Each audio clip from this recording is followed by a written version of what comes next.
जय हिंद साथियों, welcome to self study classes Vishwamit Jain YouTube channel में आप सभी का स्वागत है।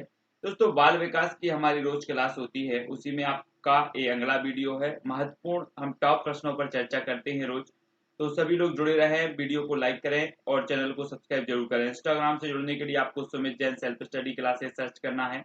व्हाट्सएप पे से जुड़ने के लिए आपको नंबर दिया है, ठीक है। फिर फेसबुक से भी आप जुड़ सकते हैं, साथ ही ट्विटर पर भी आपको जुड़ना है और टेलीग्राम ग्रुप से जुड़ने के लिए आपको सर्च करना है IAS स्टडी ट्रिक, ठीक है। तो सभी लोग ज्वाइन हो जाएं, बेल आइकन को जरूर दबाएंगे। दोस्तों, बाल विकास के वो महत्वपूर्ण प्रश्न जिससे आप आकलन अपना कर सकते हैं, बहुत ही महत्वपूर्ण और कठिन प्रश्न और सरल प्रश्नों का यहाँ पर मिश्रण किया गया है। सब्सक्राइब करके बेल आइकन को जरूर दबाना है, ठीक है। तो फटाफट से तैयार रहें और उत्तर बताने के लिए जल्दी जल्दी से उत्तर आपको बताना है। पहला आपका प्रश्न है दोस्तों कि राष्ट्रीय दृष्टि बाधितार्थ संस्थान स्थित है, तो कहाँ पर स्थित है? शिमला में है, देहरादून में है, कोलकाता में है या फिर दिल्ली में है?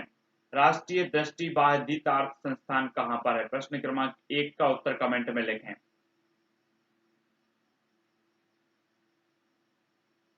तब आपका बिल्कुल सही आंसर क्या हो जाएगा दोस्तों? देहरादून। देहरादून यानी विकल्प नंबर जो 2 है वो यहाँ पर सही हो जाएगा, ठीक है। राष्ट्रीय दृष्टि बाधितार्थ जो संस्थान है वो कहाँ पर स्थित है? देहरादून में स्थित है, ठीक है। अगला देखो, गतिक कौंसलों में अधिगम निर्योग्यता खालिस्तान कहलाती है, क्या कहलाती है? डिस्फ्रेजिया, डिस्प्रेक्सिया, डिसकैलकुलिया या फिर डिसलेक्सिया? गतिक कौंसलों में अधिगम निर्योग्यता क्या कहलाती है? प्रश्न क्रमांक 2 का उत्तर बताना है हमें। तब आपका बिल्कुल सही आंसर होगा डिस्प्रेक्सिया, यानी 2 नंबर आपका बिल्कुल सही हो जाएगा, डिस्प्रेक्सिया, ठीक है। गतिक कौंसलों में अधिगम निर्योग्यता कहलाती क्या? डिस्प्रेक्सिया। अगला देख लेते हैं, अगला है मंदबुद्धि बालकों को शिक्षित करने के लिए प्रथम विद्यालय किसने स्थापित किया? मंदबुद्धि बालकों को शिक्षित करने के लिए प्रथम विद्यालय किसने स्थापित किया? टर्मैन ने, एडवर्ड सेगविन ने, गार्डनर या फिर बिने ने? मंदबुद्धि बालकों को शिक्षित करने के लिए प्रथम विद्यालय किसने स्थापित किया, ये बताना है आपको। प्रश्न क्रमांक 3 का उत्तर। तो आपका राइट आंसर क्या हो जाएगा दोस्तों? विकल्प नंबर 2, यानी कि एडवर्ड सेगविन ने क्या किया? मंद बुद्धि बालकों को शिक्षित करने के लिए प्रथम विद्यालय स्थापित इन्होंने किया है, एडवर्ड साहब ने। तो विकल्प नंबर 2 आपका बिल्कुल सही होगा, जो कि याद रखना है आपको। स्वयं के महत्व के बारे में हमारी अवधारणा कहलाती है। स्वयं के महत्व के बारे में आत्मगौरव, स्वचेतना, स्वदक्षता या फिर आत्म निगरानी क्या कहलाती है? स्वयं के महत्व के बारे में हमारी अवधारणा। प्रश्न क्रमांक 4।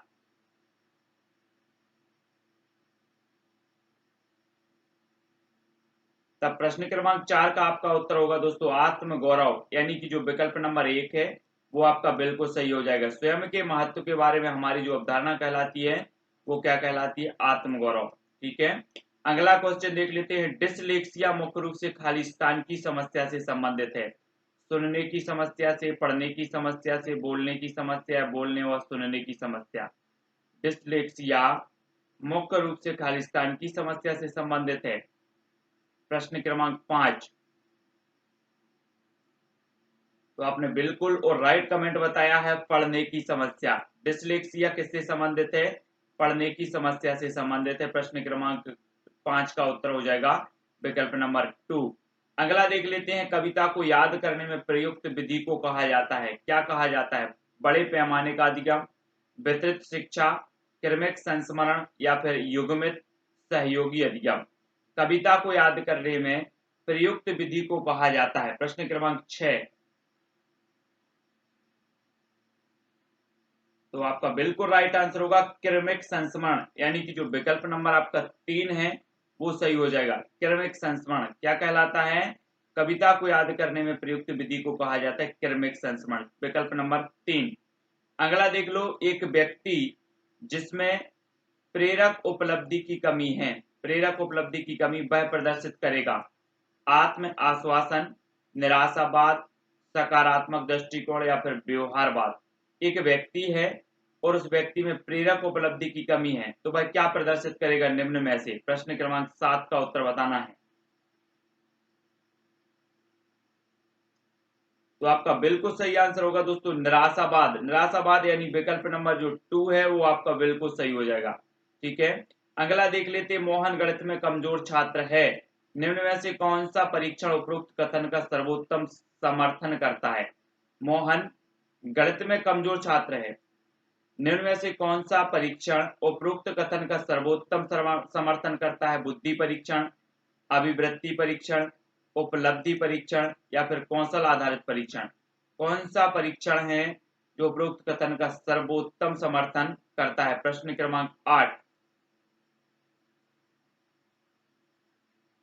तो आपका बिल्कुल सही आंसर होगा उपलब्धि परीक्षण, यानी कि जो विकल्प नंबर 3 है वो आपका सही हो जाएगा। ठीक है, आप काउंट करते जाएं अपने जितने भी आप प्रश्न के सही उत्तर बता रहे हैं, और लास्ट में बताना भी है कि कितने प्रश्न आपने अटेम्प्ट किए हैं और कितने प्रश्नों के उत्तर आपसे बने हैं। ठीक है, और लास्ट में एक प्रश्न आपको दिया जाएगा जिसका उत्तर आपको कमेंट में लिखना है। कैटल ने अपने व्यक्तित्व के सिद्धांत में स्रोत लक्षण के कितने युग्म दिखाए हैं?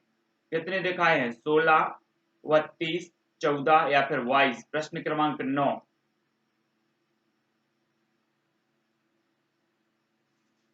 तब आपका बिल्कुल सही आंसर हो जाएगा दोस्तों 16, यानी विकल्प नंबर 1 सही होगा। कैटल ने अपने व्यक्तित्व सिद्धांत में स्रोत लक्षण कितने युग्म दिखाए? तो युग्म दिखाए हैं 16। ठीक है, 1 नंबर आपका बिल्कुल सही होगा।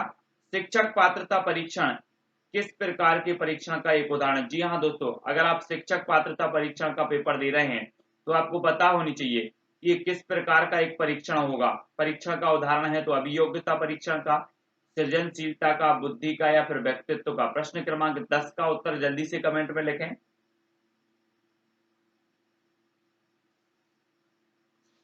तब आपका बिल्कुल सही आंसर होगा अभियोग्यता का, यानी कि जो विकल्प नंबर आपका 1 है वो बिल्कुल सही हो जाएगा। शिक्षक पात्रता परीक्षण किस प्रकार के परीक्षण का एक उदाहरण है?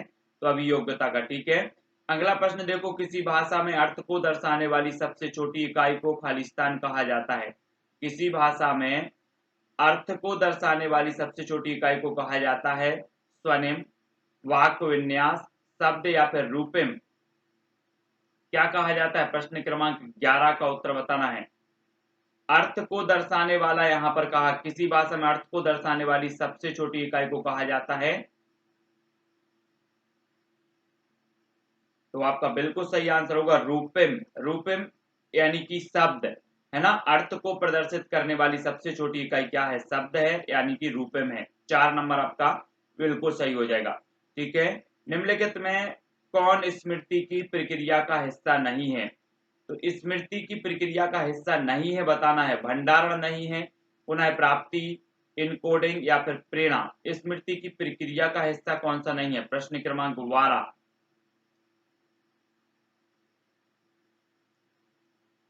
तो आपका बिल्कुल सही आंसर होगा प्रेरणा। ठीक है, निम्नलिखित में से कौन स्मृति की प्रक्रिया का हिस्सा नहीं है? तो प्रेरणा नहीं है। 4 नंबर आपका बिल्कुल सही हो जाएगा। अगला देख लेते हैं। स्मृति के किस भाग में 15 से 25 सेकंड में अनावश्यक जानकारी को भूल जाना शामिल है? तो स्मृति के किस भाग में 15 से 25 सेकंड में अनावश्यक जानकारी को भूल जाना शामिल है? दीर्घकालीन स्मृति, संवेदी रजिस्टर, चलन स्मृति या फिर लघुकालीन स्मृति? प्रश्न क्रमांक 13।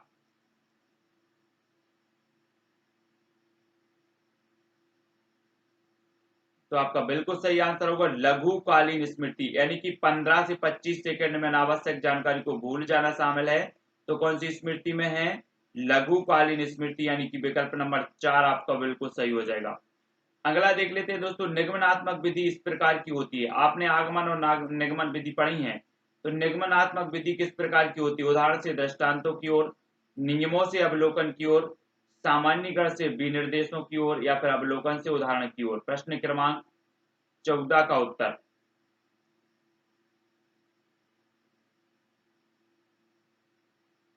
तो आपका बिल्कुल सही आंसर होगा नियमों से अवलोकन की ओर। विकल्प नंबर 2 आपका सही हो जाएगा। ठीक है, नियमों से अवलोकन की ओर। ठीक है, ये सही होगा। अगला देख लेते हैं। माँ और उसके बच्चे के बीच मजबूत बंधन का वर्णन करने के लिए किस शब्द का उपयोग किया जाता है? प्रेम का, सुरक्षा का, मातृत्व या फिर ममता का? माँ और उसके बच्चे के बीच मजबूत बंधन का वर्णन करने के लिए किस शब्द का उपयोग किया जाता है? प्रश्न क्रमांक 15। तो 15 का बिल्कुल सही आंसर होगा ममता, यानी 4 नंबर। माँ और उसके बच्चे के लिए मजबूत बंधन का वर्णन करने के लिए ममता शब्द का प्रयोग किया जाता है। ठीक है, अगला देख लेते हैं। वंशानुगत कारक बच्चे के खालिस्तान के समय से अपना प्रभाव शुरू करते हैं। किस समय से? विकास के समय से, वृद्धि के समय से, गर्भाधान के समय से, या प्रारंभिक वर्ष से? तो वंशानुगत कारक बच्चे के खालिस्तान के समय से अपना प्रभाव शुरू करते हैं। प्रश्न क्रमांक 16। तो आपका बिल्कुल सही आंसर क्या हो जाएगा? गर्भाधान के समय से। ठीक है, 3 नंबर आपका बिल्कुल सही होगा। अगला क्वेश्चन, निम्न में से कौन सी सफलता के लिए एक बच्चे की विशेषताएं हैं? कौन सी सफलता के लिए एक बच्चे की विशेषता है? अधिगम पर लगातार ध्यान केंद्रित करना, स्वयं पर ध्यान केंद्रित करना, कार्य पत्रक और नोट्स व्यवस्थित करना, भाग्य पर विश्वास करना। तो कौन सी सफलता के लिए एक बच्चे की विशेषताएं हैं? प्रश्न क्रमांक 17, सफलता के लिए बताना है आपको। तो आपका उत्तर क्या हो जाएगा? अधिगम पर लगातार ध्यान केंद्रित करना, ये सफलता के लिए विशेषता मानी जाएगी। 1 नंबर आपका बिल्कुल सही होगा। अगला देख लेते हैं दोस्तों, कौन सा मूल्यांकन पूर्व निर्धारित मानकों के एक निश्चित सेट के विरुद्ध छात्र के प्रदर्शन को मापता है? वो मूल्यांकन कौन सा है? पूर्व निर्धारित मानकों के एक निश्चित सेट के विरुद्ध छात्र के प्रदर्शन को मापता है। वो मूल्यांकन क्या कहलाता है? सामान्य संदर्भित आकलन, मानदंड संदर्भित आकलन, नैदानिक आकलन, या फिर उपलब्धि का आकलन। प्रश्न क्रमांक 18।